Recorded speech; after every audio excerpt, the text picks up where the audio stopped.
Saat aku lembur anakku tiba-tiba menangis menelepon, "Bu lapar, aku takut di sini gelap dan dingin."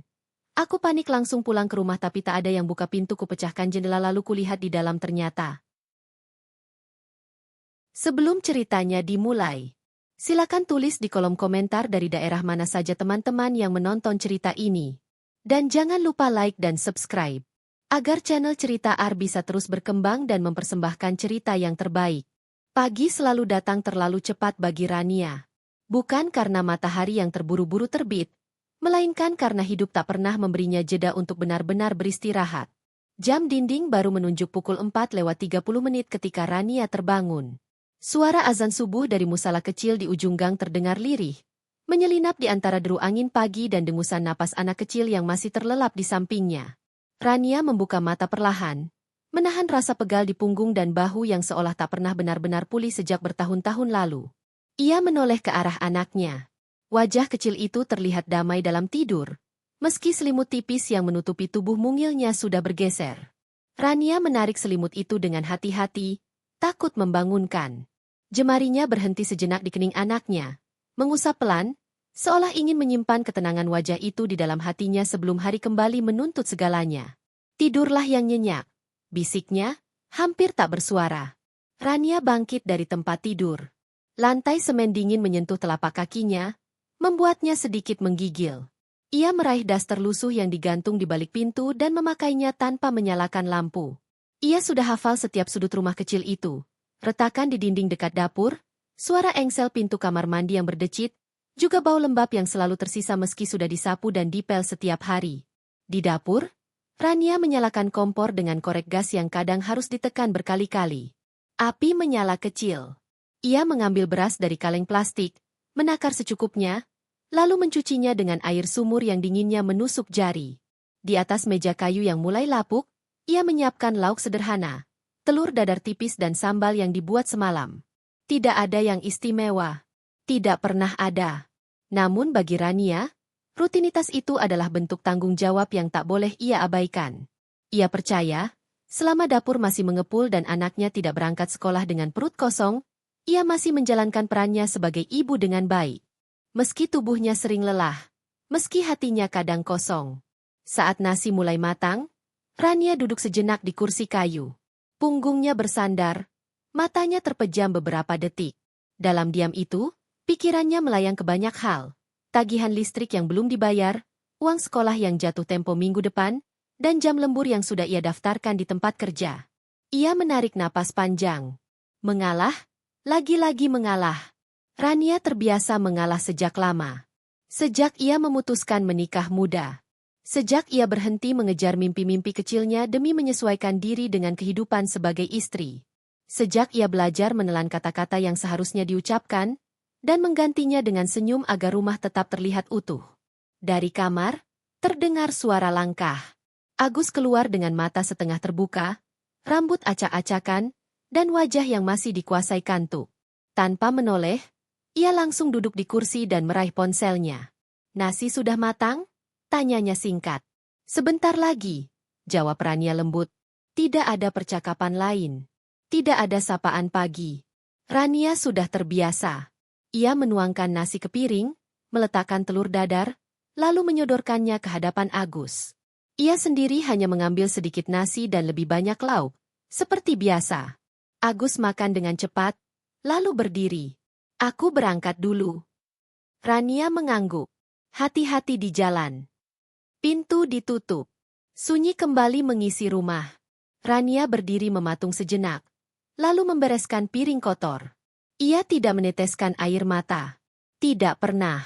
Ia sudah terlalu sering mendengar orang berkata bahwa perempuan harus kuat, bahwa ibu tidak boleh lemah. Maka ia menyimpan segala rasa di tempat paling dalam. Tak lama kemudian, anaknya terbangun. "Bu," panggilnya lirih. Rania segera mendekat, memeluk tubuh kecil itu. "Iya, Nak." "Ayah sudah berangkat?" "Iya." "Ayo, kita sarapan." Anak itu tersenyum kecil. Senyum yang selalu membuat Rania merasa bahwa semua lelahnya layak ditukar. Ia menyiapkan tas sekolah, merapikan seragam, menyisir rambut anaknya dengan telaten. Di depan cermin buram, Rania sempat menatap bayangannya sendiri. Wajah pucat, mata sedikit sembab, namun masih berusaha terlihat tegar. Ia tersenyum pada bayangan itu. Bukan karena bahagia, tapi karena sudah terbiasa berpura-pura baik-baik saja.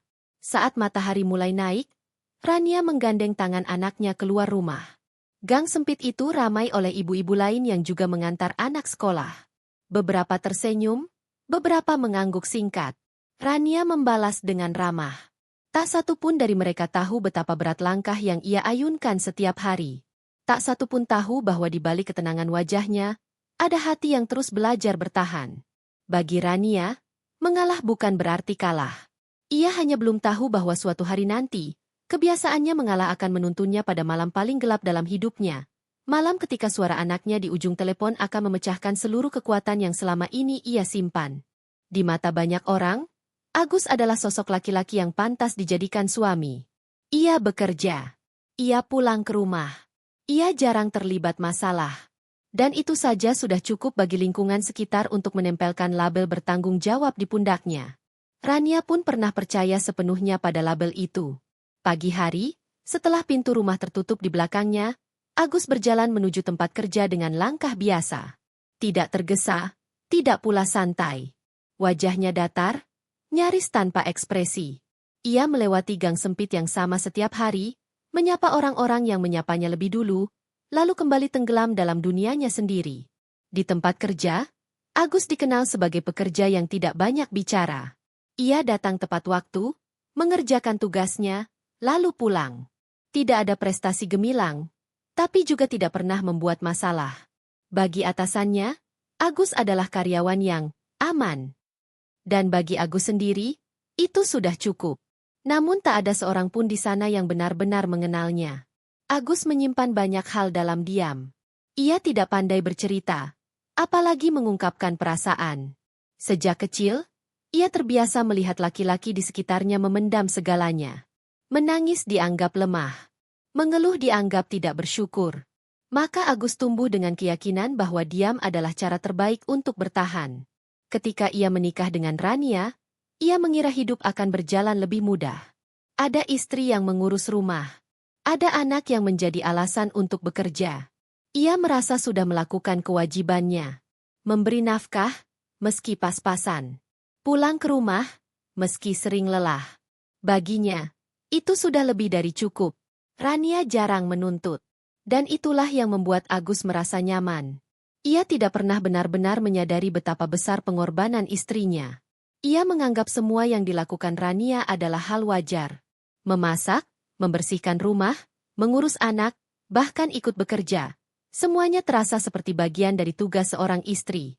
Jika Rania tampak lelah, Agus hanya berkata, namanya juga hidup. Jika Rania terdiam lebih lama dari biasanya, Agus mengira istrinya hanya butuh waktu sendiri. Ia tidak pernah bertanya lebih jauh. Di rumah, Agus lebih sering tenggelam dalam ponselnya. Duduk di ruang tamu, membuka layar tanpa tujuan jelas. Kadang menonton video, kadang hanya menggulir tanpa fokus. Rania sering melintas di depannya, mengangkat jemuran, menyiapkan makan, membereskan mainan anak, namun jarang benar-benar ia perhatikan. Bukan karena ia membenci Rania. Ia hanya tidak terbiasa peduli lebih dalam. Sesekali, Agus memang tampak seperti suami yang baik. Ia mengantar anak ke sekolah jika Rania harus berangkat lebih pagi. Ia membelikan jajanan jika diminta. Ia mengangguk saat Rania bercerita, meski pikirannya sering melayang ke tempat lain. Hal-hal kecil itu cukup untuk membuat orang-orang berkata, suamimu baik, ya, bertanggung jawab. Rania hanya tersenyum mendengarnya. Di malam hari, saat rumah sudah sunyi dan anak mereka tertidur, Agus sering berbaring memunggungi Rania. Ia menatap layar ponsel sampai matanya lelah, lalu tertidur tanpa banyak kata. Rania memandang punggung itu dalam diam, punggung laki-laki yang ia pilih sebagai pendamping hidup, namun semakin terasa jauh meski jaraknya hanya selebar kasur. Kadang Rania ingin bertanya, Mas, kamu masih bahagia?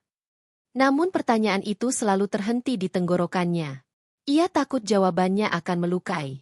Atau lebih buruk, tidak dijawab sama sekali. Agus bukan suami yang kejam. Ia tidak memukul.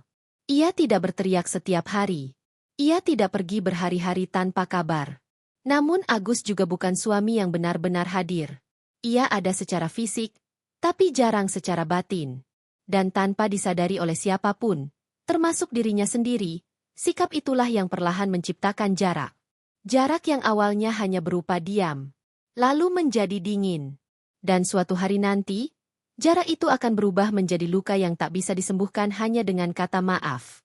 Untuk saat ini, Agus masih terlihat seperti suami yang bertanggung jawab.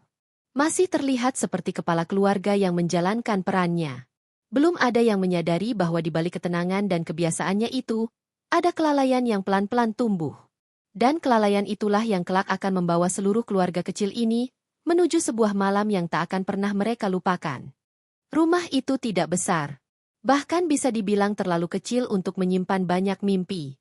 Dindingnya dari batako yang dicat putih, meski warnanya kini sudah kusam dan menguning di beberapa bagian. Atap seng sering berisik saat hujan turun, meneteskan air di sudut dapur jika angin terlalu kencang. Lantainya semen abu-abu, dingin di pagi hari dan lembab saat malam datang.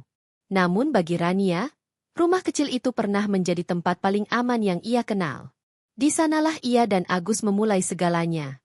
Tahun-tahun awal pernikahan mereka terasa sederhana, nyaris polos. Rania masih sering tersenyum tanpa alasan jelas. Agus masih pulang membawa cerita tentang rekan kerja, tentang perjalanan naik motor yang kehujanan, tentang lelah yang terasa ringan karena ada seseorang yang menunggu di rumah. Malam-malam mereka dulu diisi obrolan kecil. Tentang rencana membeli lemari baru, tentang ingin mengecat ulang dinding, tentang mimpi punya rumah sedikit lebih besar suatu hari nanti. Tidak ada rencana besar. Tidak ada ambisi berlebihan. Hanya keinginan hidup tenang, cukup makan, dan anak-anak yang tumbuh bahagia. Saat anak pertama mereka lahir, rumah kecil itu dipenuhi tangis dan tawa sekaligus.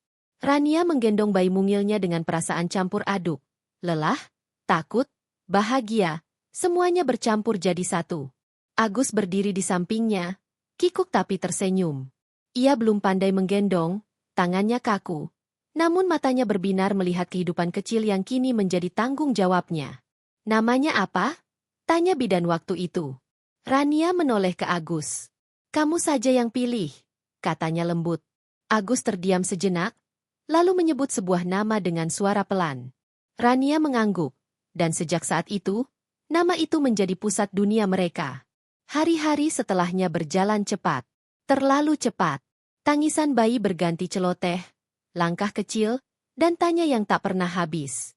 Rumah kecil itu menjadi saksi bagaimana Rania belajar menjadi ibu, dan Agus belajar, atau setidaknya berusaha, menjadi ayah.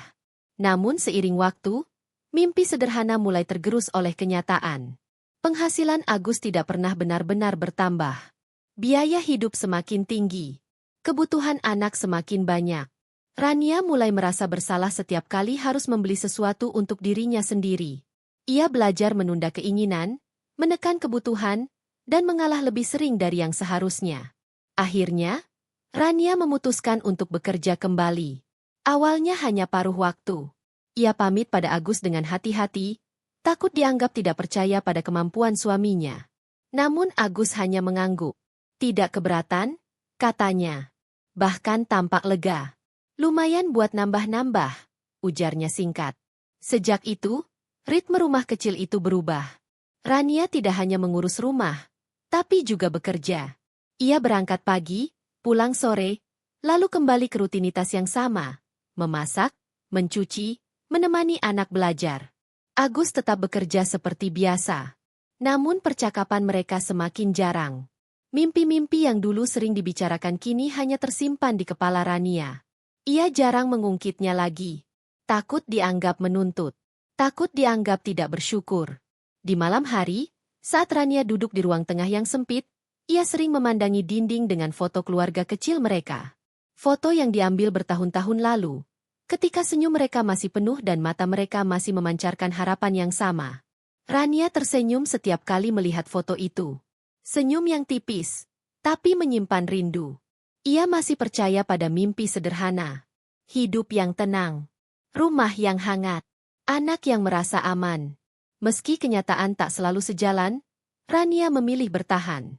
Ia yakin, Selama mereka bersama, semua akan baik-baik saja. Ia tidak tahu bahwa rumah kecil itu, yang selama ini ia jaga dengan sepenuh hati, suatu hari akan menjadi tempat paling dingin yang pernah ia kenal. Tempat di mana mimpi sederhana runtuh, bukan karena kurang cinta, melainkan karena terlalu lama diabaikan. Keputusan untuk lembur bukanlah hal yang mudah bagi Rania. Setiap kali namanya tercantum di papan jadwal tambahan jam kerja, dadanya selalu terasa sedikit sesak. Bukan karena lelah, itu sudah menjadi bagian dari hidupnya, melainkan karena ada satu hal yang selalu ia tinggalkan setiap kali malam datang, anaknya. Awalnya Rania hanya mengambil lembur sesekali. 1 atau 2 jam tambahan, sekadar menutup kekurangan belanja bulanan. Namun kebutuhan tidak pernah berhenti datang. Uang sekolah, seragam yang mulai sempit, harga bahan pokok yang terus naik. Semua itu membuat lembur bukan lagi pilihan, melainkan keharusan. Rania tidak pernah mengeluh. Ia hanya menyesuaikan diri. Setiap sore sebelum berangkat kerja, Rania selalu memastikan semuanya siap. Nasi sudah matang. Lauk sudah disimpan rapi. Air minum tersedia. Lampu ruang tengah diganti dengan yang lebih terang. Ia mengecek pintu dan jendela berkali-kali, memastikan tidak ada yang terbuka. Anaknya selalu memandang dengan mata sedikit sayu setiap kali Rania mengenakan tas kerja di sore hari. "Ibu pulang malam lagi?" tanyanya suatu hari. Rania berlutut, menyamakan tinggi badan mereka. "Iya, Nak. Tapi ibu pulang. Kok? Kamu di rumah sama ayah, ya?" Anak itu mengangguk. Meski sorot matanya menyimpan sesuatu yang tidak bisa dijelaskan dengan kata-kata. Rania memeluknya lebih lama dari biasanya, seolah ingin menyimpan hangat tubuh kecil itu sebagai bekal selama ia bekerja. Agus biasanya hanya mengangguk saat Rania pamit. "Jangan pulang terlalu malam," katanya tanpa menoleh dari ponsel. Kalimat itu terdengar seperti perhatian. Namun bagi Rania, itu lebih terdengar seperti kebiasaan yang diucapkan tanpa makna mendalam. Ia tidak menuntut lebih. Ia hanya berharap anaknya aman. Di tempat kerja, Rania bekerja tanpa banyak bicara. Tangannya cekatan, langkahnya cepat. Ia jarang duduk kecuali saat benar-benar diperlukan. Jika tubuhnya terasa lelah, ia meneguk air dan melanjutkan pekerjaan. Waktu terasa berjalan lambat saat malam semakin larut. Setiap kali jam menunjukkan pukul 8 malam, pikiran Rania selalu kembali ke rumah. Ia membayangkan anaknya sudah makan atau belum. Sudah mandi atau belum. Sudah tidur atau masih menunggu. Ia ingin menelepon, tapi seringkali mengurungkan niat. Takut mengganggu. Takut dianggap berlebihan. "Ayahmu ada di rumah," katanya pada dirinya sendiri, mencoba menenangkan. Namun perasaan tidak tenang itu tak pernah benar-benar pergi. Rekan-rekan kerjanya sering berkata, "Kamu kuat, Ran." Jarang ngeluh. Rania hanya tersenyum. Ia tidak merasa kuat. Ia hanya tidak punya pilihan lain. Pulang lembur, Rania sering tiba di rumah dengan langkah pelan. Ia membuka pintu perlahan agar tidak menimbulkan suara. Ia mengecek kamar anaknya terlebih dahulu, memastikan napas kecil itu masih teratur. Jika anaknya sudah tidur, Rania akan duduk sejenak di tepi ranjang, menatap wajah polos itu dalam diam. Kadang ia menangis tanpa suara. Bukan karena hidup terlalu berat, tapi karena ia takut suatu hari anaknya merasa ditinggalkan. Agus sering sudah tertidur lebih dulu. Ponselnya tergeletak di samping bantal. Televisi dibiarkan menyala tanpa suara. Rania mematikannya, membereskan sisa-sisa aktivitas malam, lalu berbaring dengan tubuh yang sudah hampir habis tenaganya. Ia tidak pernah menceritakan betapa lelahnya lembur. Tidak pernah mengatakan bahwa hatinya sering gemetar setiap kali meninggalkan rumah. Bagi Rania, selama anaknya masih bisa tersenyum di pagi hari, semua lelah itu pantas disimpan sendiri. Ia percaya, pengorbanan ibu memang seharusnya tak bersuara. Ia tidak tahu bahwa suatu malam, lembur yang selama ini ia jalani dalam diam akan berubah menjadi mimpi buruk. Dan malam itu akan datang tanpa peringatan, menghancurkan keyakinannya bahwa semuanya baik-baik saja selama ia berusaha sekuat tenaga. Malam itu seharusnya sama seperti malam-malam sebelumnya. Lampu-lampu ruang kerja menyala terang. Suara mesin dan langkah kaki terdengar bergantian, dan jarum jam perlahan merayap menuju pukul 9. Rania berdiri di sudut ruangan, menyelesaikan tugas terakhirnya dengan kepala sedikit menunduk, menahan pegal yang sudah menjalar dari leher hingga pinggang. Ia melirik jam di dinding. Sudah malam. Biasanya pada jam seperti ini, pikirannya sudah melayang ke rumah. Namun entah mengapa, malam itu ada perasaan aneh yang terus menggelayuti dadanya. Seperti ada sesuatu yang tidak beres, meski ia tak tahu apa. Rania mencoba mengabaikannya. Ia merapikan barang-barangnya, memasukkan alat kerja ke dalam tas, lalu bersiap menunggu jam pulang. Di tengah kesibukan itu, ponsel di saku bajunya tiba-tiba bergetar. Bukan getaran biasa, getarannya panjang, mendesak, seperti panggilan yang tidak sabar menunggu. Rania mengernyit. Panggilan di jam segini jarang terjadi. Ia mengeluarkan ponsel. Nama anaknya tertera di layar. Jantung Rania seketika berdegup kencang. Dengan tangan sedikit gemetar, ia mengangkat panggilan itu. "Halo, Nak?" Tidak ada jawaban selama beberapa detik. Hanya suara napas terengah-engah dan isak tertahan. Lalu suara kecil itu terdengar, pecah, gemetar, seolah berusaha keras untuk berbicara. "Bu." Suaranya bergetar. "Bu, aku lapar." Rania memejamkan mata sejenak. "Lapar? Ayah mana, Nak?" Tanyanya, berusaha tetap tenang. Di seberang sana, suara tangis semakin jelas. "Ayah nggak ada. Aku takut. Bu, di sini gelap, dingin." Kalimat itu menghantam Rania tanpa ampun. "Ayah nggak ada?" ulangnya. Suaranya mulai meninggi tanpa ia sadari. "Listriknya kenapa?" "Lampunya mati, aku sendirian." Suara anak itu nyaris tak terdengar, tenggelam oleh tangis. Dunia Rania seakan berhenti berputar. Ia tidak ingat bagaimana ia meletakkan ponsel dari telinganya. Ia tidak ingat bagaimana tangannya gemetar hebat hingga hampir menjatuhkan tas. Yang ia tahu hanya satu, anaknya sendirian di rumah, lapar, ketakutan, dalam gelap dan dingin. "Ran, kamu kenapa?" tanya salah satu rekan kerjanya melihat wajah Rania yang tiba-tiba pucat. Rania tidak menjawab. Ia sudah berlari. Tanpa izin. Tanpa berpikir panjang. Tanpa peduli pada apapun selain satu tujuan. Pulang. Langkahnya tergesa di lorong. Napasnya tersengal. Ponsel masih ia genggam erat. Seolah takut suara anaknya menghilang jika ia melepaskannya. Di perjalanan, ia mencoba menelepon Agus. 2 kali. Berkali-kali. Tidak diangkat. Setiap nada sambung yang tak terjawab terasa seperti tusukan di dadanya. Rania berlari keluar gedung, menghentikan kendaraan yang lewat, lalu melompat naik dengan tubuh gemetar. Sepanjang jalan, pikirannya dipenuhi bayangan buruk. Ia membayangkan anaknya duduk meringkuk di lantai, memeluk lutut, menangis sendirian dalam kegelapan. "Sebentar lagi, Nak, Ibu pulang?" gumamnya berulang-ulang, meski anaknya sudah tidak lagi menjawab telepon. Malam terasa terlalu panjang. Jalanan terasa terlalu lambat. Saat akhirnya Rania turun di depan gang rumahnya, kakinya nyaris tak kuat menopang tubuhnya. Ia berlari sekuat tenaga. Napasnya terputus-putus, dadanya sakit. Rumah kecil itu tampak gelap dari kejauhan. Tidak ada satupun lampu yang menyala. Rania berhenti tepat di depan pintu. Ia mengetuk keras. "Nak, ini Ibu." Tidak ada jawaban. Ia memutar gagang pintu. Terkunci. "Agus!" teriaknya. Suaranya bergetar. "Buka pintunya." Seng. Tangannya gemetar semakin hebat. Air mata mengalir tanpa ia sadari. Panik, takut, dan rasa bersalah bercampur menjadi satu.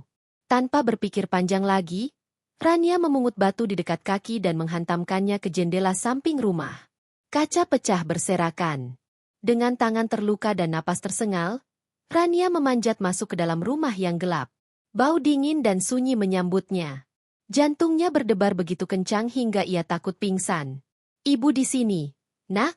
Suaranya bergetar saat melangkah masuk. Dan di dalam kegelapan itulah, Rania melihat sesuatu yang membuat dunia seolah runtuh di hadapannya. Sesuatu yang tidak pernah ia bayangkan akan ia temui di rumah yang selama ini ia jaga dengan seluruh pengorbanannya. Gelap menyelimuti rumah itu seperti kain hitam yang menekan dada.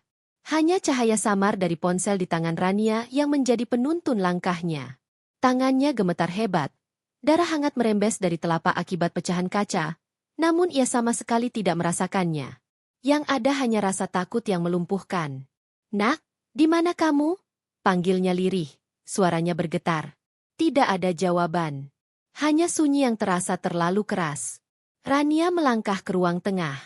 Lantai terasa dingin, lebih dingin dari biasanya. Ia menyorotkan cahaya ke sekeliling. Kursi terbalik. Tas Agus tidak ada di tempatnya. Televisi mati. Rumah itu tampak seperti ditinggalkan tergesa-gesa, namun terlalu rapi untuk disebut berantakan. Jantung Rania semakin berdegup tak karuan. Ia melangkah cepat ke arah kamar anaknya. Pintu kamar itu tertutup. Rania menghela napas pendek, mencoba menguatkan diri. Tangannya menyentuh gagang pintu, dingin. "Nak, buka pintunya, Bu sudah pulang," katanya sambil menahan tangis. Ia memutar gagang pintu. Tidak terbuka. Rania mencoba lagi. Lebih keras. Tetap terkunci. "Nak!" Suaranya meninggi, panik. "Ini Ibu. Nak, tolong buka." Tidak ada suara balasan. Tidak ada tangis. Tidak ada langkah kaki. Rania mundur satu langkah, lalu mengetuk pintu dengan keras. Berkali-kali. Tangannya memukul kayu itu tanpa memperdulikan rasa sakit. "Jangan bercanda begini sama Ibu," teriaknya, air mata mengalir deras. "Ibu di sini." Pintu itu tetap tak bergeming. Pikiran Rania mulai dipenuhi kemungkinan-kemungkinan mengerikan. Ia teringat suara anaknya di telepon. Lapar, takut, kedinginan. Ia membayangkan hal-hal yang tak sanggup ia ucapkan dalam hati. Lututnya hampir lemas. Dengan tangan gemetar, Rania mengeluarkan ponsel dan kembali menelepon Agus. Nada sambung. Tidak diangkat. "Di mana kamu, Mas?" bisiknya putus asa. Rania menempelkan telinganya ke pintu kamar. Di balik kayu itu, ia mendengar sesuatu. Suara napas kecil. Terputus-putus. Lemah. "Nak?" Suaranya nyaris tak terdengar. "Tolong jawab Ibu." Tiba-tiba terdengar suara lirih dari balik pintu. "Bu, aku di sini." Rania menutup mulutnya agar tidak menjerit. Air matanya jatuh tanpa henti. Ia bersyukur anaknya masih sadar. Tapi ketakutan itu belum juga pergi. "Kunci pintunya bisa dibuka?" tanyanya cepat. Aku nggak bisa, Bu." Suara itu lemah. Gelap. "Aku dingin." Rania menoleh ke sekeliling. Tidak ada kunci cadangan. Tidak ada alat. Tidak ada waktu. Ia menendang pintu itu sekuat tenaga. Seli. 2 kali. Kayu itu bergetar, namun tidak terbuka. Dengan tubuh gemetar dan napas tersengal, Rania mengambil kursi kecil dan menghantamkannya ke gagang pintu. Braak. Pintu terbuka. Rania hampir jatuh ke dalam kamar. Di sanalah ia melihat anaknya. Duduk meringkuk di sudut ruangan, memeluk lutut, tubuhnya gemetar hebat. Wajah kecil itu pucat. Matanya merah dan bengkak karena terlalu lama menangis. Baju yang dikenakan sudah kusut, dan perutnya kosong sejak entah kapan. Rania berlari dan langsung memeluknya erat. Maafkan Ibu," isaknya pecah. "Ibu pulang terlambat." Anak itu menempelkan wajahnya ke dada Rania, menangis tanpa suara, seperti sudah kehabisan tenaga. Tubuh kecil itu dingin. Terlalu dingin untuk ukuran seorang anak. Rania menggendongnya, mengusap rambutnya berulang kali, mencoba menghangatkan dengan tubuhnya sendiri. Di dalam hati, rasa bersalah menghantamnya bertubi-tubi. Ia merasa gagal. Ia merasa bodoh karena terlalu percaya. Kemana Agus? Mengapa pintu kamar dikunci? Mengapa anaknya dibiarkan sendirian dalam gelap? Pertanyaan-pertanyaan itu berputar di kepala Rania. Namun belum ada jawaban. Di rumah yang seharusnya menjadi tempat paling aman, Rania berdiri dengan anak di pelukannya, menyadari satu hal yang membuat dadanya semakin sesak. Bahwa pintu yang tak terbuka malam itu bukan hanya pintu kamar anaknya, melainkan awal dari kenyataan pahit yang selama ini ia tolak untuk lihat. Rania masih memeluk anaknya erat ketika matanya mulai menangkap detail-detail lain di kamar itu. Detail yang sebelumnya luput karena kepanikan. Lampu kamar tidak rusak. Saklarnya dalam posisi mati, sengaja dimatikan. Selimut anaknya tergeletak di lantai, dingin dan lembab, seolah sudah lama tak menyentuh tubuh kecil itu. Di sudut kamar, mangkuk plastik yang biasa dipakai anaknya untuk makan malam masih kosong, kering, dan bersih. Tidak ada sisa nasi. Tidak ada lauk. Tidak ada tanda bahwa anak itu sempat makan. Rania menelan ludah dengan susah payah. Sejak kapan kamu di kamar ini, Nak? Tanyanya pelan, sambil mengusap punggung anaknya. Anak itu tidak langsung menjawab. Tubuhnya masih bergetar. Rania menunggu, menahan napas, mencoba tidak memaksa. Sejak ayah marah, jawab anak itu akhirnya, nyaris berbisik. Kata marah itu menusuk Rania lebih dalam dari yang ia duga. Marah kenapa?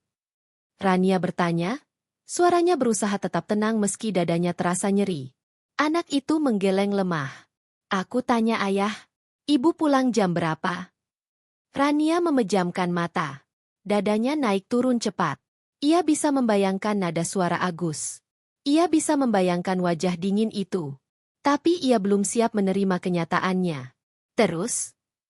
Rania bertanya lagi, hampir tak terdengar. Ayah bilang aku berisik. Anak itu terdiam, lalu melanjutkan dengan suara patah. Aku disuruh masuk kamar, terus pintunya dikunci. Rania merasa kepalanya berdenyut hebat. Tangannya mencengkeram kain baju anaknya tanpa sadar. Dikunci. Bukan lupa. Bukan kecelakaan. Dikunci. Listrik mati setelah itu? Rania bertanya. Anak itu mengangguk. Gelap, aku takut. Aku panggil ayah tapi nggak ada. Air mata Rania jatuh satu persatu ke rambut anaknya. Ia menggigit bibirnya kuat-kuat, menahan tangis agar tidak semakin membuat anaknya ketakutan. Di dalam kepalanya, potongan-potongan kejadian mulai tersusun, dan semuanya mengarah pada satu kesimpulan yang membuatnya ingin muntah. Agus meninggalkan rumah. Dalam keadaan anaknya terkunci di kamar. Tanpa lampu. Tanpa makanan.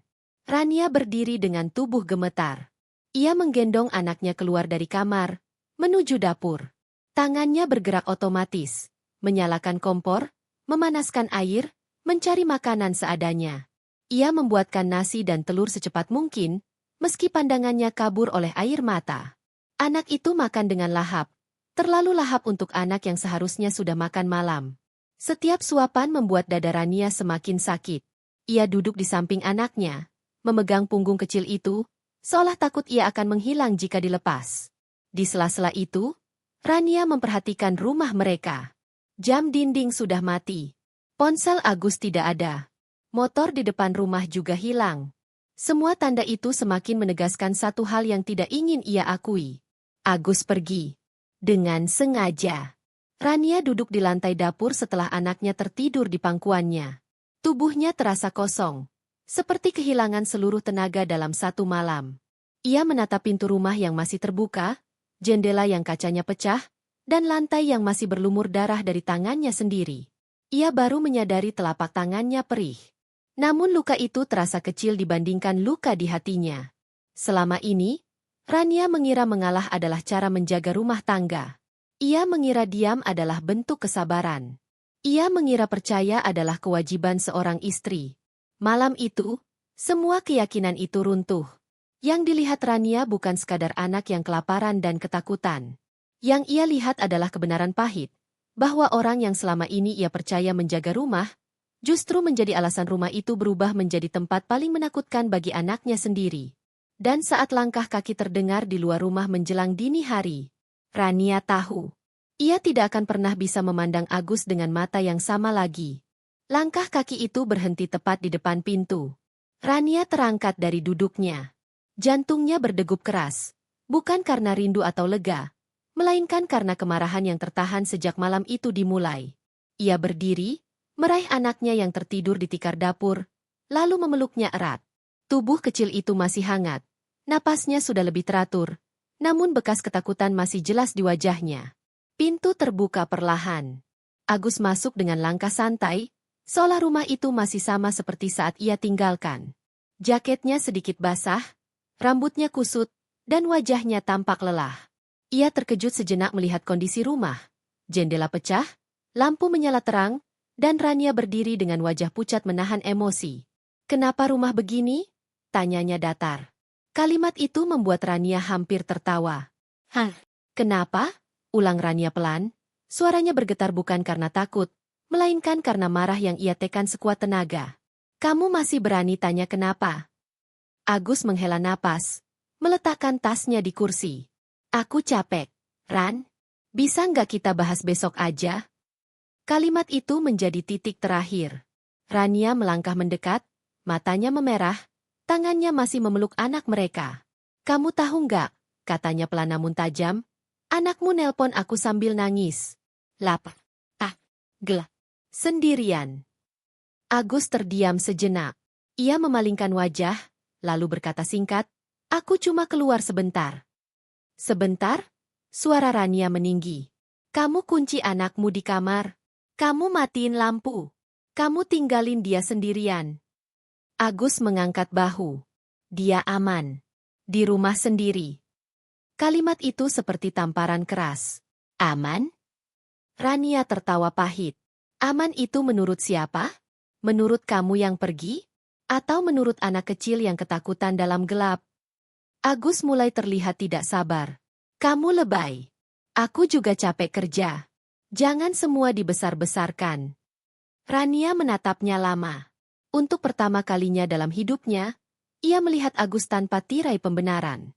Tidak ada lagi usaha memahami. Tidak ada lagi alasan untuk memaklumi. Kamu tahu nggak? Rania berkata lirih. Aku pecahin jendela buat masuk. Tanganku berdarah. Tapi itu nggak sebanding sama apa yang anak kita rasain. Agus terdiam. Matanya sekilas menatap tangan Rania yang terluka, lalu kembali menghindar. Kenapa pintu kamar dikunci? Tanya Rania lagi. Suaranya kini lebih tenang namun jauh lebih dingin. Agus tidak langsung menjawab. Ia berjalan ke dapur, membuka kulkas, lalu menutupnya kembali. Dia berisik. Aku butuh tenang. Jawaban itu membuat dada Rania sesak hingga sulit bernapas. Berisik? Ulangnya. Anak kamu cuma nanya ibunya pulang jam berapa. Agus menghela napas panjang. Kamu juga salah. Keseringan lembur. Anak jadi manja. Rania menggeleng pelan. Selama ini, ia selalu mengalah. Selalu merasa bersalah. Namun malam itu, kata-kata Agus membuka sesuatu yang selama ini tertutup rapat. Ini bukan sekadar lelah. Ini bukan sekadar salah paham. Ini adalah kelalaian. Ini adalah kekejaman yang dibungkus dengan alasan. Mulai malam ini, kata Rania dengan suara rendah namun tegas, jangan pernah ulangi hal ini lagi. Agus mendengus kecil. Kamu ngancam. Rania menatapnya lurus. Aku melindungi anakku. Kalimat itu menggantung di udara. Tidak ada teriakan. Tidak ada piring pecah. Hanya jarak yang tiba-tiba terasa sangat jauh di antara mereka. Rania kembali ke kamar, membaringkan anaknya dengan hati-hati. Ia duduk di samping ranjang, menatap wajah kecil yang kini tertidur lelap karena kelelahan. Di dadanya, sesuatu mulai berubah.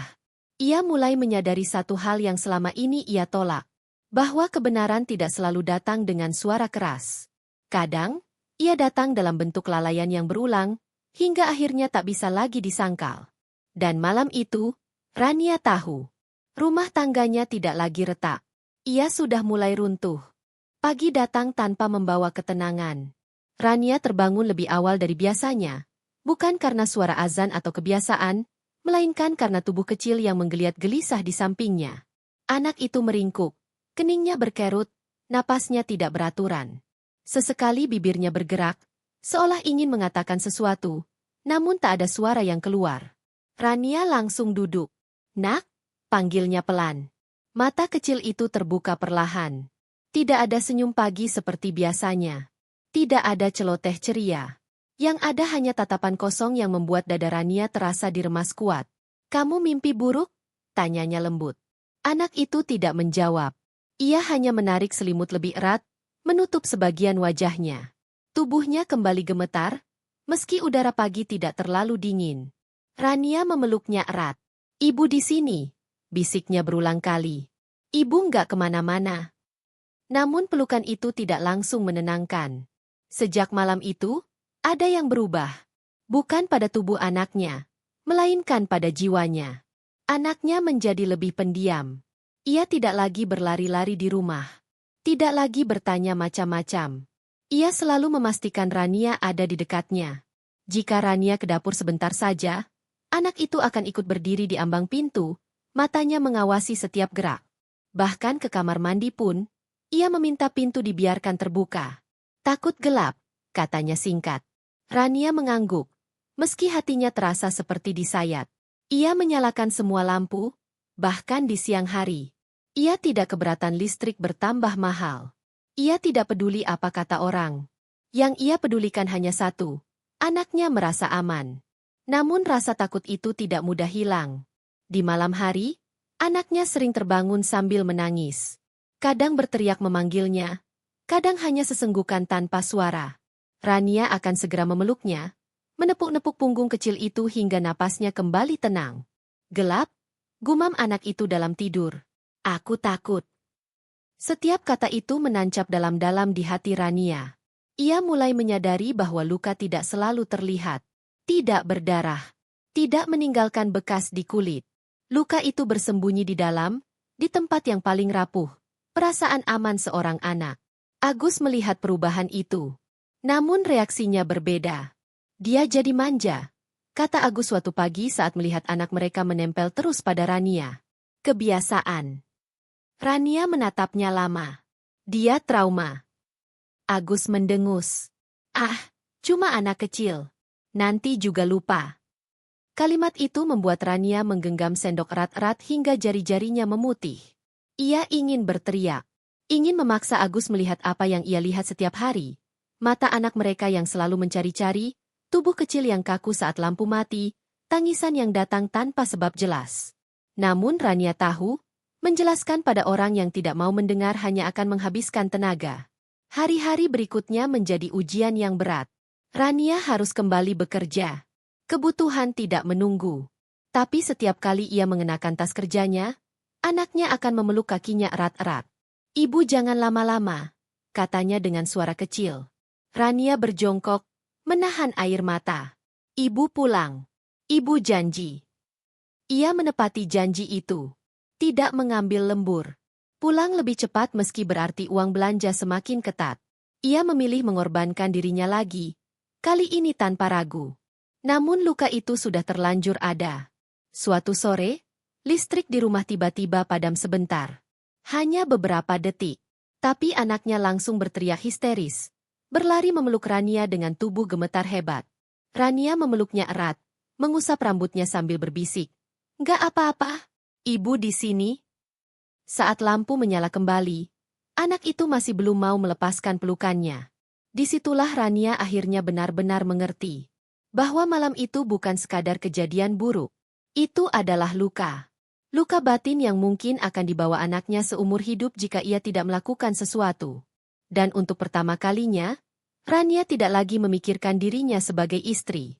Ia hanya memikirkan satu peran yang tak boleh gagal ia jalani. Menjadi ibu yang melindungi. Meski harus melawan orang yang selama ini ia sebut suami. Kekerasan tidak selalu berbentuk pukulan. Kadang ia hadir sebagai diam yang disengaja, sebagai pengabaian yang terus diulang, sebagai kata-kata yang meremehkan hingga seseorang merasa tidak pantas untuk merasa terluka. Rania baru memahami itu sekarang. Sejak malam itu, Agus tidak pernah meminta maaf. Ia bersikap seolah tidak ada yang benar-benar salah. Pagi-pagi tetap berangkat kerja, sore pulang seperti biasa, duduk dengan ponsel di tangan, dan tidur tanpa banyak bicara. Tidak ada penjelasan. Tidak ada penyesalan. Tidak ada upaya memperbaiki. Yang ada hanya jarak. Agus mulai sering berkata singkat pada anak mereka. Nadanya datar, dingin, tanpa kehangatan. Jika anak itu terlalu lama di dekat Rania, Agus akan berkata, main sendiri. Jangan manja. Jika anak itu bertanya terlalu banyak, Agus akan menghela napas panjang, seolah keberadaan anaknya sendiri adalah beban. Rania melihat semuanya. Dan setiap kali ia melihatnya, dadanya terasa semakin sesak. Suatu sore, ketika Rania sedang mencuci pakaian di belakang rumah, ia mendengar suara anaknya dari dalam. Bukan tangisan keras, melainkan isak yang ditahan. Rania segera masuk. Ia melihat anaknya berdiri di ruang tengah, menunduk, kedua tangannya saling menggenggam erat. Agus berdiri di depannya dengan wajah kesal. "Kenapa kamu diam saja?" tanya Rania cepat. Anaknya tidak menjawab. Ia hanya menggeleng pelan. Agus mendahului. Dia numpahin air minum ke sofa. Aku bilang beresin. Dia malah bengong. Rania menatap anaknya. Kamu kenapa, nak? Dengan suara sangat kecil, anak itu menjawab, takut salah. Kata-kata itu membuat Rania membeku. Takut salah. Takut berbuat kesalahan kecil di rumahnya sendiri. Rania berlutut, memeluk anaknya. Nggak apa-apa. Namanya juga anak-anak. Agus mendengus. Makanya jangan dibiasain dibela terus. Jadi penakut. Rania menatap Agus. Untuk sesaat, ia ingin membalas dengan kata-kata tajam. Namun yang ia rasakan justru kesedihan yang dalam. Ia melihat dengan jelas bagaimana anaknya mengecil, bukan secara fisik, tapi secara batin. Sejak itu, Rania mulai mencatat dalam hatinya. Setiap nada tinggi. Setiap tatapan dingin. Setiap kalimat yang membuat anaknya menarik diri. Tidak ada lebam. Tidak ada teriakan besar. Namun ada rasa takut yang tumbuh pelan-pelan. Malam hari, saat Agus sudah tertidur, Rania sering duduk di samping anaknya yang tidur gelisah. Ia mengusap rambut kecil itu, memperhatikan wajah polos yang seharusnya hanya mengenal rasa aman. Ia bertanya pada dirinya sendiri, sejak kapan rumah ini berubah menjadi tempat yang membuat anaknya merasa tidak berharga? Ia teringat perkataan orang-orang. Yang penting suaminya nggak kasar. Rania ingin tertawa pahit. Karena ia tahu sekarang, kasar tidak selalu meninggalkan bekas di kulit. Kadang, bekasnya tinggal di hati. Agus mungkin tidak pernah mengangkat tangan. Namun ia mengangkat jarak. Ia menutup empati. Ia menanam rasa takut. Dan semua itu, bagi seorang anak, sama menyakitkannya. Rania mulai menyadari bahwa selama ini ia bukan hanya mengalah demi rumah tangga. Ia juga, tanpa sadar, membiarkan sesuatu yang pelan-pelan melukai anaknya. Kesadaran itu datang terlambat, tapi datang dengan kekuatan yang menakutkan. Untuk pertama kalinya, Rania bertanya dalam hati, jika ia terus bertahan, siapa yang sebenarnya ia lindungi? Suaminya. Atau anak yang setiap malam tidur dengan rasa takut yang tidak bisa ia jelaskan dengan kata-kata? Pertanyaan itu tidak lagi bisa ia abaikan. Malam itu, Rania tidak bisa tidur. Anaknya terlelap di sampingnya. Napas kecilnya naik turun perlahan. Sesekali tubuh mungil itu bergerak, seperti sedang melawan mimpi yang tidak ramah. Rania mengusap rambutnya pelan, berusaha menenangkan, meski hatinya sendiri sedang kacau. Di luar kamar, rumah sunyi. Agus sudah tertidur lebih dulu. Seperti biasa, Rania menatap langit-langit kamar yang mulai menguning. Ia merasa berada di titik yang belum pernah ia rasakan sebelumnya. Titik di mana ia harus memilih, dan apapun pilihannya akan mengubah hidup mereka selamanya. Selama ini, Rania selalu memilih bertahan. Bertahan demi rumah. Bertahan demi status sebagai istri. Bertahan demi omongan orang. Namun sekarang, ada satu hal yang tidak bisa ia abaikan, anaknya. Rania bangkit perlahan, keluar kamar tanpa menimbulkan suara. Ia duduk di ruang tengah, menyalakan lampu kecil. Tangannya gemetar saat ia menuangkan air minum, pikirannya penuh dengan bayangan masa depan yang belum jelas. Jika ia bertahan, apa yang akan terjadi pada anaknya 5 tahun lagi? 10 tahun lagi? Apakah rasa takut itu akan hilang? Atau justru tumbuh menjadi luka yang lebih dalam? Rania teringat masa kecilnya sendiri. Ia juga pernah tumbuh di rumah yang penuh diam. Rumah yang tidak ribut, tapi dingin. Ia berjanji pada dirinya sendiri dulu, bahwa ia tidak akan memberikan itu pada anaknya. Dan kini, janji itu terancam patah. Pintu kamar terbuka. Agus keluar dengan wajah mengantuk. Belum tidur? Tanyanya singkat. Rania menoleh. Belum. Agus duduk, menyandarkan punggung, menatap layar ponsel. Tidak ada pertanyaan lanjutan. Tidak ada usaha memahami. Hanya kehadiran fisik yang kosong. Mas, Rania memulai, suaranya pelan namun mantap. Aku mau ngomong. Agus menghela napas. Ngomong apa lagi? Kita nggak baik-baik saja. Agus tertawa kecil. Kamu kebanyakan mikir. Rania menatapnya lurus. Anak kita ketakutan di rumahnya sendiri. Agus terdiam sejenak, lalu berkata datar, itu cuma sementara. Kamu nggak tahu. Rania menggeleng pelan. Setiap lampu mati, dia gemetar. Setiap aku pergi sebentar, dia panik. Agus memijat pelipisnya. Aku capek debat. Kalimat itu membuat Rania mengerti segalanya. Ia berdiri. Aku juga capek, Mas. Tapi aku lebih capek lihat anak kita terluka. Agus menatapnya, kali ini dengan ekspresi sedikit kesal. Terus kamu mau apa? Pertanyaan itu menggantung di udara. Rania menelan ludah. Ia belum punya jawaban pasti. Yang ia tahu hanya satu. Ia tidak bisa kembali menjadi Rania yang dulu. Rania yang terus mengalah, berharap keadaan membaik dengan sendirinya. Aku mau anak kita aman, jawabnya akhirnya. Agus mendengus. Kamu berlebihan. Rania tersenyum tipis. Pahit. Mungkin. Tapi aku ibunya. Malam itu, Rania kembali ke kamar dan berbaring di samping anaknya. Ia memeluk tubuh kecil itu erat, seolah ingin melindunginya dari seluruh dunia. Di persimpangan hidup itu, Rania sadar. Ia tidak bisa berjalan di dua arah sekaligus. Ia harus memilih antara bertahan dalam rumah tangga yang terus melukai, atau melangkah keluar demi menyelamatkan satu jiwa kecil yang sepenuhnya bergantung padanya. Dan untuk pertama kalinya, Rania mulai condong pada pilihan yang selama ini paling ia takuti. Perubahan. Rania duduk sendirian di ruang tamu yang kini terasa asing baginya. Lampu kuning redup menggantung di langit-langit, memantulkan bayangan panjang di lantai keramik yang mulai retak di beberapa sudut. Rumah kecil itu, yang dulu terasa hangat meski sempit, kini seperti menyimpan gema tangis yang tak pernah benar-benar hilang.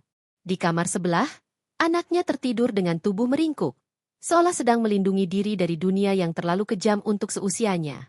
Rania sudah lama menatap pintu kamar itu tanpa berani masuk. Setiap kali ia melangkah mendekat, dadanya terasa sesak. Ia takut. Takut melihat luka yang mungkin belum sepenuhnya sembuh.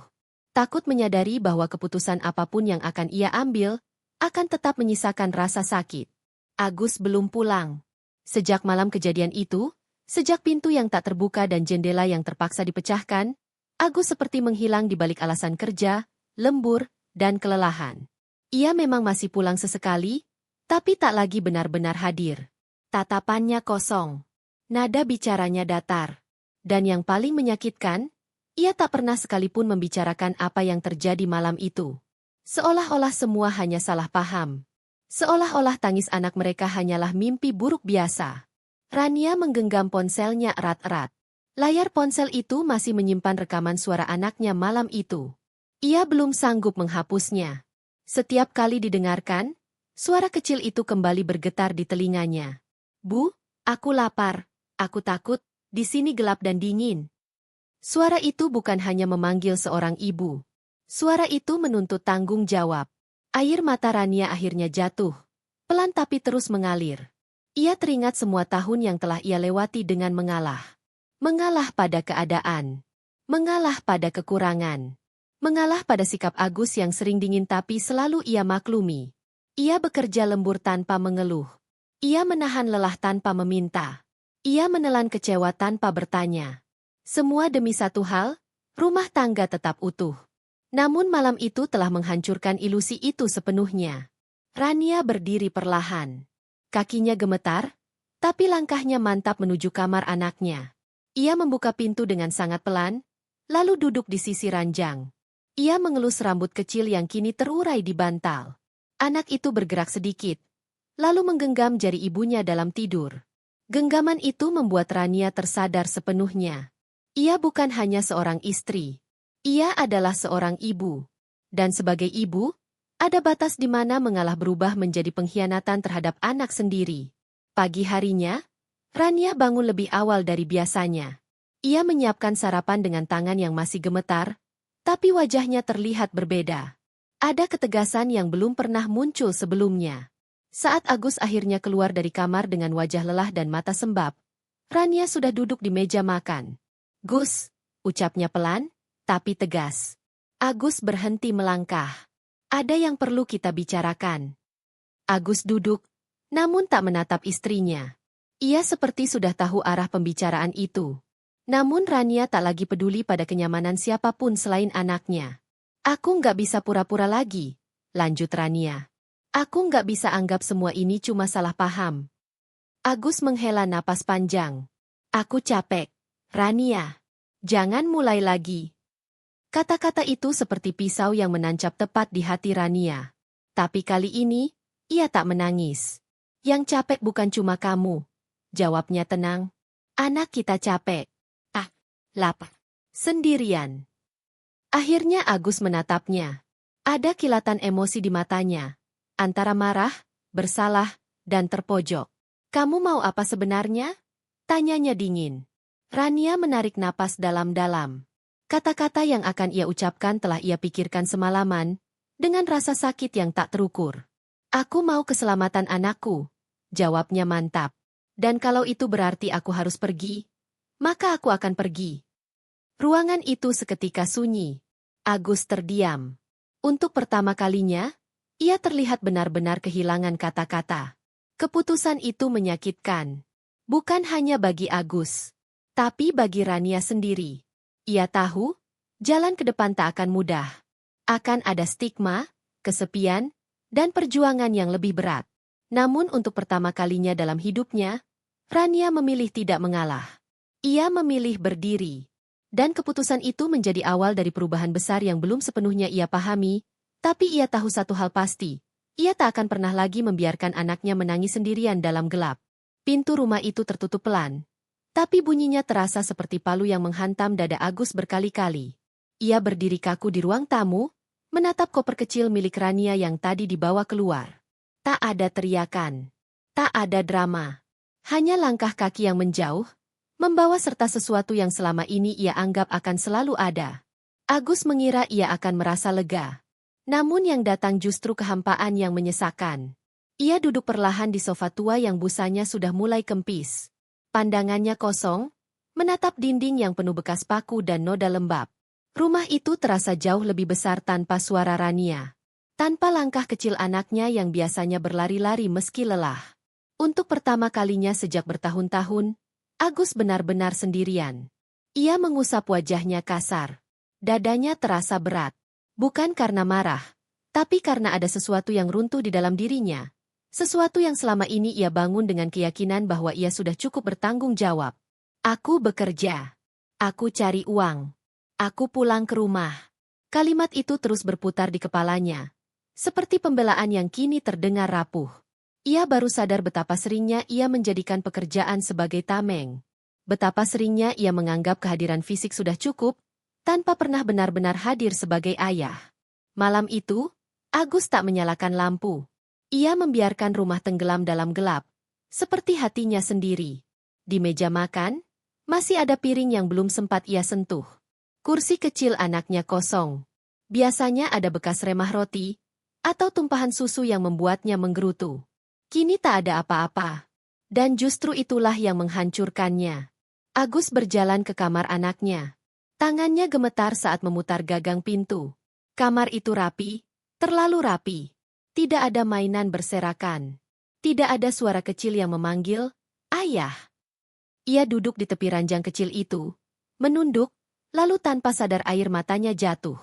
Tangisan itu pecah, keras dan tak terkendali. Tangisan seorang pria yang baru sadar bahwa ia telah gagal menjaga hal paling berharga dalam hidupnya. Ia teringat malam itu.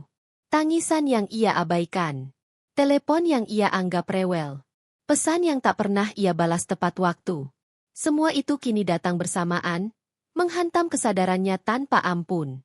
Agus menutup wajahnya dengan kedua tangan. Bahunya bergetar. Untuk pertama kalinya, ia tidak menyalahkan siapapun. Tidak Rania. Tidak keadaan. Tidak pekerjaan. Hanya dirinya sendiri. Keesokan harinya, Agus datang ke tempat kerja dengan mata sembab dan langkah gontai. Rekan-rekannya menyapa seperti biasa, tapi ia tak benar-benar mendengar. Semua suara terasa jauh. Yang ada di kepalanya hanyalah satu bayangan. Anaknya yang menangis ketakutan dalam rumah gelap dan dingin. Di sela jam kerja, ia mencoba menelepon Rania. 2 kali. Tak diangkat. Ia mengirim pesan panjang, tapi tak ada balasan. Setiap detik yang berlalu membuat dadanya semakin sesak. Ia mulai menyadari, Kehilangan itu nyata. Dan tidak ada jaminan ia bisa mendapatkannya kembali. Malam berikutnya, Agus pulang lebih cepat. Ia berdiri lama di depan pintu rumah, lalu masuk ke dalam dengan langkah ragu. Rumah itu tak berubah, tapi rasanya berbeda. Seperti tempat yang menolaknya. Ia terduduk di lantai, menyandarkan punggung ke dinding. Di sana, ia akhirnya mengakui satu hal yang paling menyakitkan. Ia bukan kehilangan istri karena Rania egois. Ia kehilangan keluarga karena ia lalai. Dan kesadaran itu jauh lebih menyiksa daripada ditinggalkan. Di tengah kehancurannya, Agus mulai bertanya pada dirinya sendiri, apakah penyesalan datang terlalu terlambat? Ataukah masih ada jalan untuk memperbaiki sesuatu yang sudah terlanjur retak? Pertanyaan itu terus menggantung, tanpa jawaban. Karena kehancuran seorang suami bukanlah akhir cerita, melainkan awal dari ujian terbesar dalam hidupnya. Pagi masih basah oleh embun ketika Rania terbangun di rumah kontrakan kecil milik bibinya. Ruangan itu sempit, hanya cukup untuk satu kasur tipis, sebuah lemari plastik, dan kipas angin tua yang berdecit pelan. Tapi bagi Rania, tempat itu terasa jauh lebih aman daripada rumah yang ia tinggalkan. Di sampingnya, anaknya tidur dengan wajah lebih tenang dari malam-malam sebelumnya. Tak ada lagi dahi yang berkerut karena takut. Tak ada tubuh kecil yang meringkuk menahan dingin. Meski masih sering terbangun di tengah malam, setidaknya kini ada pelukan yang siap menyambutnya. Rania menatap wajah itu lama. Ia tahu, bertahan bukan pilihan yang mudah. Tapi menyerah bukan lagi opsi. Hari-hari pertama terasa berat. Rania harus menyesuaikan semuanya dari awal. Pekerjaan lembur yang dulu menyita tenaga kini terasa semakin menguras, karena ia harus membagi waktu dengan mengurus anak seorang diri. Bangun lebih pagi, pulang lebih malam, dan tetap memastikan anaknya makan, belajar, dan merasa aman. Ada hari-hari ketika tubuhnya terasa nyaris roboh. Ada malam-malam ketika ia menangis diam-diam di kamar mandi, menahan suara agar anaknya tak mendengar. Namun setiap kali rasa lelah itu hampir mengalahkannya, Rania teringat satu hal. Ia sudah pernah berada di titik terendah. Dan ia berhasil bangkit. Anaknya mulai berubah, perlahan tapi nyata. Tangis malam memang belum sepenuhnya hilang, tapi kini selalu ada tangan kecil yang mencari ibunya, bukan rasa panik yang membabi buta. Ia mulai berani mematikan lampu kamar meski hanya sebentar. Ia mulai tertawa lagi, meski masih canggung. Setiap kemajuan kecil itu menjadi kemenangan besar bagi Rania. Di luar sana, dunia tidak serta-merta menjadi ramah. Tetangga bertanya dengan nada ingin tahu. Beberapa melontarkan simpati, yang lain menyelipkan penilaian. Rania belajar tersenyum tanpa perlu menjelaskan apapun. Ia lelah membela diri. Ia hanya fokus bertahan. Suatu sore, saat hujan turun deras, Rania dan anaknya duduk di lantai, berbagi sepiring nasi sederhana. Lampu sempat mati beberapa menit. Tubuh kecil itu refleks mendekat, tapi kali ini tidak menangis. "Bu, gelapnya nggak apa-apa ya?" tanyanya pelan. Rania menahan napas. Dadanya bergetar. "Nggak apa-apa," jawabnya sambil memeluk. "Ibu di sini." Dan itu cukup. Malam itu, Rania menyadari sesuatu yang penting. Ia tidak lagi hidup untuk menambah rumah tangga yang retak. Ia hidup untuk membangun rasa aman bagi satu jiwa kecil yang mempercayainya sepenuh hati. Sementara itu, dari kejauhan, nama Agus masih sesekali muncul di ponselnya. Panggilan tak terjawab. Pesan yang tak dibalas. Bukan karena Rania membenci, tapi karena ia sedang mengumpulkan kekuatan. Ia tahu, luka yang belum sembuh tak boleh dipaksa dihadapi. Bertahan juga berarti tahu kapan harus diam. Hari demi hari berlalu. Rania mulai tersenyum lebih tulus. Anak itu mulai berani bermain dengan teman-teman barunya. Tawa kecilnya kembali mengisi ruangan sempit itu, membuat dinding yang kusam terasa hidup. Mereka belum bahagia sepenuhnya, tapi mereka bertahan.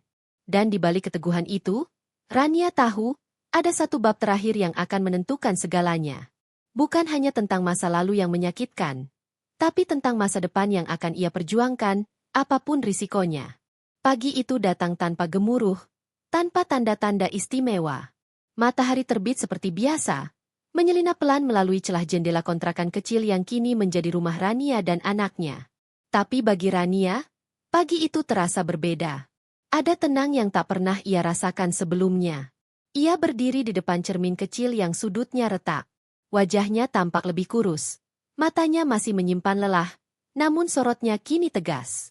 Tidak lagi kosong. Tidak lagi takut. Ia bukan perempuan yang sama seperti beberapa bulan lalu, yang selalu menahan, selalu mengalah, selalu menunggu keadaan berubah dengan sendirinya. Keadaan memang tak berubah banyak. Yang berubah adalah dirinya. Anaknya sudah bersiap ke sekolah. Seragamnya sederhana, sepatunya sedikit kebesaran, tapi langkahnya ringan. Saat akan berangkat, anak itu berhenti sejenak, menoleh ke arah ibunya. "Bu, nanti pulang jemput aku ya?" "Iya," jawab Rania tanpa ragu. "Ibu pasti datang."